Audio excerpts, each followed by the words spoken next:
Welcome back to Realtime Workflows. Today we're going to answer a question that was asked on the channel, which is how to fix intersections between metahumans and their clothes. I'm not the Metahuman clothing expert, that is Matt Workman. You can find him at Cinematography Database. He's really good at this stuff, but given that I was asked and I've run into the problem on my project, I thought I might as well just answer it now. If we just look on here, this is again for my World War I project. More information you can find around the channel.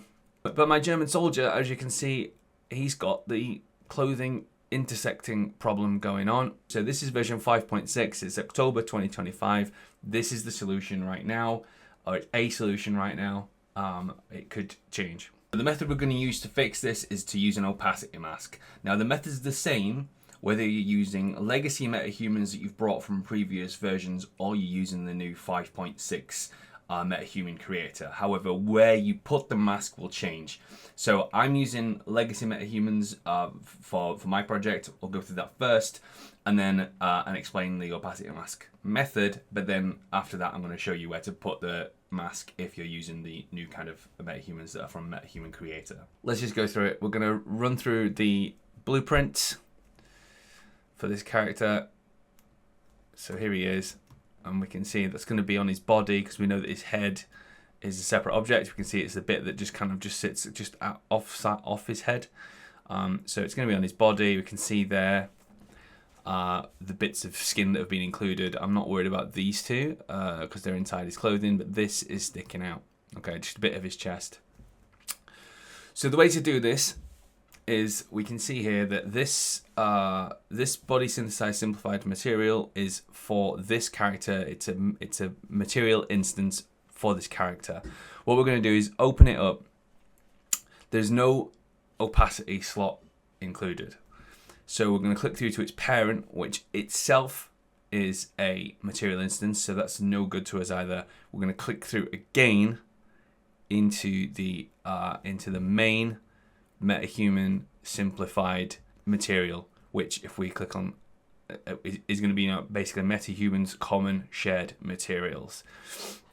We're not going to do anything drastic. There's an empty slot here, look, for opacity mask. What we're going to do is we're going to add a texture 2D, texture sample parameter 2D. Okay, and we're going to drop that into opacity mask, and that's all we're going to do for now. We'll name it opacity mask. Okay, now we can apply and save that. I've got to check it out because I'm using version control. You'll have to be aware that if you overwrite your Metahuman materials because you download some fresh ones or anything like that, it could get overwritten. So you might need to do it again at some point. So now if we come back to our body synthesized simplified material instance, we can see we've been given a new global texture parameter value. Now we can add an opacity mask to the character. But to do that, we're going to need an opacity mask. We're going to need to know where we're going to specify and how we're going to specify the bits that are transparent or not. Opaque, transparent, masked, basically. So I pulled this out of Maya, which is a Metahuman UV map. This is basically a map. If you've never seen a UV map before, it's a map of every vertex and polygon on the body, and basically this is where you would paint what you want on, whether it's a texture or a normal or anything. They're all using this map. You can get this PSD. I've put it into the description. All you're going to do is, for any time you want to do this, you're just going to use this PSD. You can do what I've done here, which is paint on in black the bit that I want to disappear. Then you will hide the UV layer and go File and Export and name it something useful. We will then bring that into Unreal. It's a texture. Let's put it in here. So we've got body textures. I'm going to go to the folder that I stored it in. I'm just going to drag it in to import it as normal. And it's called T Kessler Metahuman Opacity. We're going to plug that into here and check it on.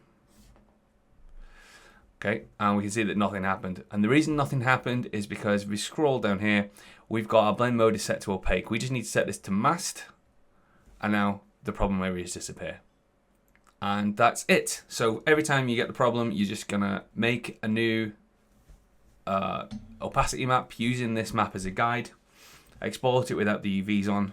It'll look like a black and white image. We don't want shades of grey because it's masked, so it has to be black or white.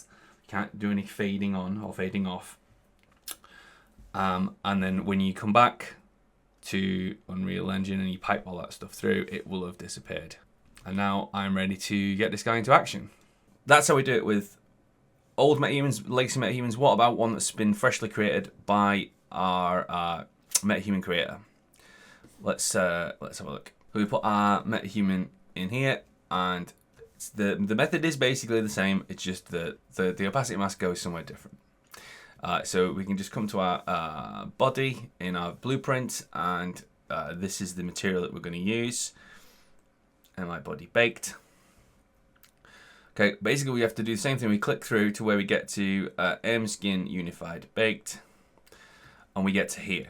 Okay, now this does not look like the previous thing, but no, not to worry. Basically, we're going to come to this live inputs section up here, and we double click this, which opens up our material attributes that we need. We're going to come off of opacity mask, and same thing, texture 2D, texture sample parameter 2D, call that mask. Okay, and then we can save and close that, close it down, save yes.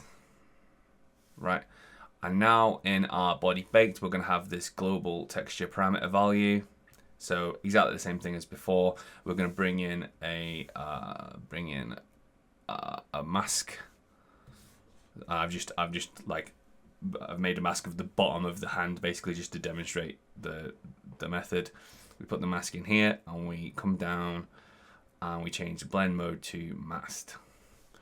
And now the bottom of the hand, as we can see here, is masked as per the opacity mask. Now, I'm not using these. I don't know if that's going to have any knock-on effects down the line, so please let me know if it does. The method that I'm using for my project works, so let me know if this doesn't work. It seems like it's working there, but I'm not actively testing it because I'm not using Metahumans in this context. I'm not using the created Metahumans. So try that and let me know if there's any problems, but I think that seems like a solution for now. So hope that was useful. Thanks for the question. Any other questions, I'm happy to answer them. Keep them coming, and I'll see you on the next one.